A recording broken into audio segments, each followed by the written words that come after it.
Today we're going to read from a book called Favorite Poems for Children. And it starts with a poem called The Man in the Moon. The man in the moon, as he sails the sky, is a very remarkable skipper. But he made a mistake when he tried to take a drink of milk from the dipper. He dipped right into the Milky Way and slowly and carefully filled it. The big bear growled and the little bear howled and scared him, so he spilled it. The next one's called The Little Elf by John Kendrick Bangs. I met a little elf man once down where the lilies blow. I asked him why he was so small and why he didn't grow. He slightly frowned, then with his eye he looked me through and through. I'm quite as big for me, said he, as you are big for you. Next is called I'd Love to Be a Fairy's Child by Robert Graves. Children born of fairy stock never need for shirt or frock, never want for food or fire, always get their heart's desire. Jingle pockets full of gold, merry when they're 7 years old. Every fairy child may keep 2 strong ponies and 10 sheep. All have houses, each his own, built of brick or granite stone. They live on cherries, they run wild. I'd love to be a fairy's child. Unfortunately, there aren't many pictures in this book. As you can see, the poems are on pages that are just decorated on the outside. So we won't read as long and there won't be any pictures to show. If there are, I will definitely show you. This one's called The Dinky Bird by Eugene Field. In an ocean way out yonder, as all sapient people know, is a land of wonder, whither children love to go.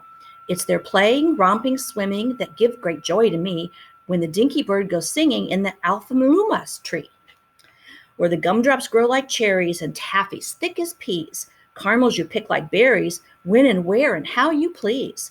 Big red sugar plums are clinging to the cliffs beside the sea, where the dinky bird is singing in the amphalula tree. So when the children shout and scamper and make merry all the day, and when there's naught to put a damper on the ardor of their play, when I heard their laughing ringing, and I'm sure as sure can be that the dinky bird is singing in the amphaluma tree. For a dinky bird's bravuras and staccatos are so sweet, his roulades and appogaturas and robustos are so complete, and the youth of every nation, be they near or far, have a special delectation in that gladsome roundelay.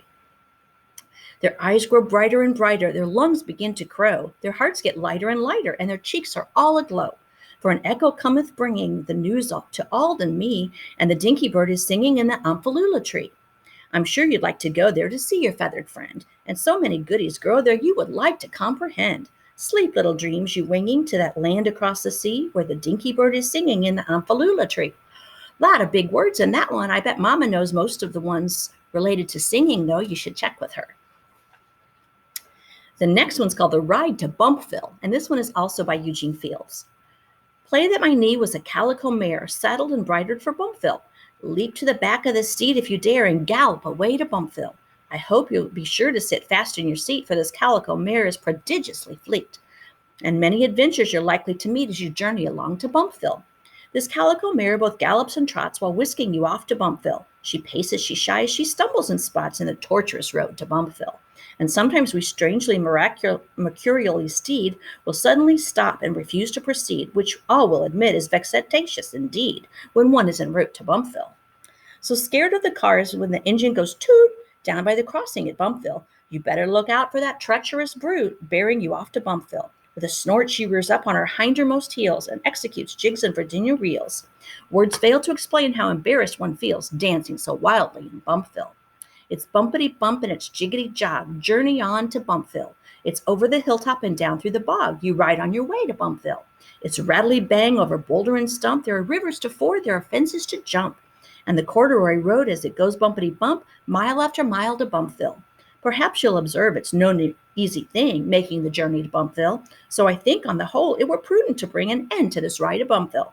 For though she has uttered no protest or plaint, the calico mare must be blowing and faint. What's more to the point, I'm blowed if I ain't, so we have gotten to Bumpville.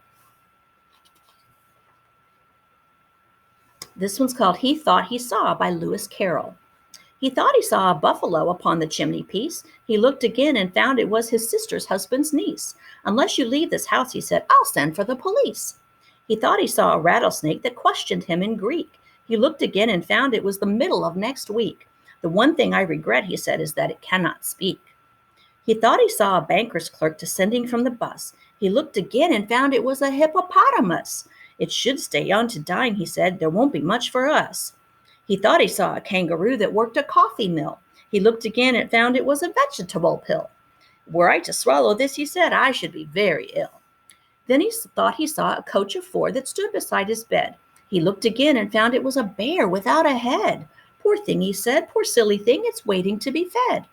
He thought he saw an albatross that fluttered round the lamp. He looked again and found it was a penny postage stamp. "You'd best be getting home," he said, "the nights are very damp." This is a tragic story by William Makepeace Thackeray. There lived a sage in days of yore, and he a handsome pigtail wore. But he wondered much and sorrowed more because it hung behind him. He mused upon this curious case and swore he'd change the pigtail's place. Now have it hanging in his face, not dangling there behind him. Says he, "The mystery I found, I'll turn me around." And he turned him around, but still it hung behind. Then round and out and in, all day the puzzled sage did spin. In vain it mattered not a pin, the pigtail hung behind him. All right and left and round about and up and down and in and out, he turned, but the pigtail stout hung steadily behind him. And though his efforts never slack, and though he twist and twirl and tack, alas, still faithful to his back, the pigtail hangs behind him. Next is called The Walrus and the Carpenter by Lewis Carroll. The sun was shining on the sea, shining with all its might. He did its very best to make the billows smooth and bright, and this was odd because it was the middle of the night. The walrus and the carpenter were walking close at hand. They wept like anything to see such quantities of sand. If this were only cleared away, they said, it would be grand. If 7 maids with 7 mops swept it for half a year, do you suppose, the walrus said, that they could get it clear? I doubt it, said the carpenter, and shed a bitter tear. Oh, oysters, come and walk with us, the walrus did beseech. A pleasant talk, a pleasant walk along the briny beach.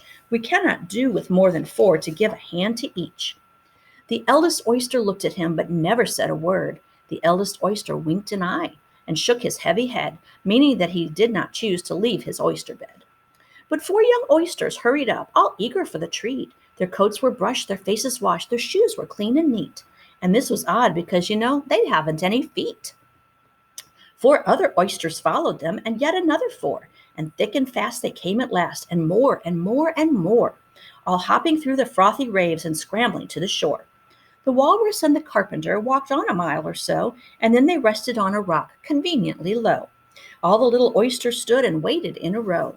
The time has come, the walrus said, to talk of many things, of shoes and ships and sealing wax, of cabbages and kings, and why the sea is boiling hot, and whether pigs have wings. But wait a bit, the oysters cried, before we have our chat, for some of us are out of breath, and all of us are fat. No hurry, said the carpenter, and they thanked him much for that. A loaf of bread, the walrus said, is what we chiefly need. Pepper and vinegar, besides, are very good indeed. Now, if you're ready, oysters dear, we can begin to feed. But not on us, the oysters cried, turning a little blue. After such kindness, that would be a dismal thing to do. The night is fine, the walrus said. Do you admire the view? It was nice of you to come, and you are very nice. The carpenter said nothing, but cut us another slice. I wish you were not quite so deaf. I had to ask you twice. It seems a shame, the walrus said, to play them such a trick, and after we've brought them out so far and made them trot so quick. The carpenter said nothing, but the butter spread too thick. I weep for you, the walrus said. I deeply sympathize. With sobs and tears he sorted out those of the largest size, holding his pocket handkerchief before his streaming eyes. Oh, oysters, said the carpenter, you've had a pleasant run. Shall we be trotting home again? The answer came there none. And this was scarcely odd, because they'd eaten every one. Okay, we have another one called The Whiting and the Snail. I think this will be our last one today. Will you walk a little faster, said a whiting to a snail. There's a porpoise close behind us, and he's treading on my tail. See how eagerly the lobsters and turtles all advance? They're waiting on the shingle. Will you come and join the dance?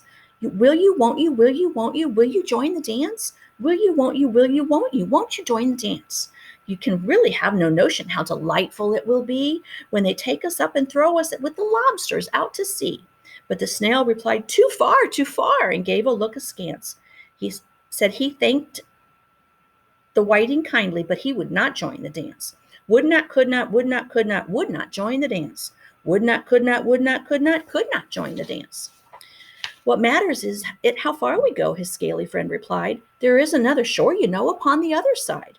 The further up from England and nearer it is to France. Then turn no pale, beloved snail, but come and join the dance. Won't you, won't you, will you, won't you, will you, won't you, will you join the dance? Will you, won't you, will you, won't you join the dance? We'll have some more another day.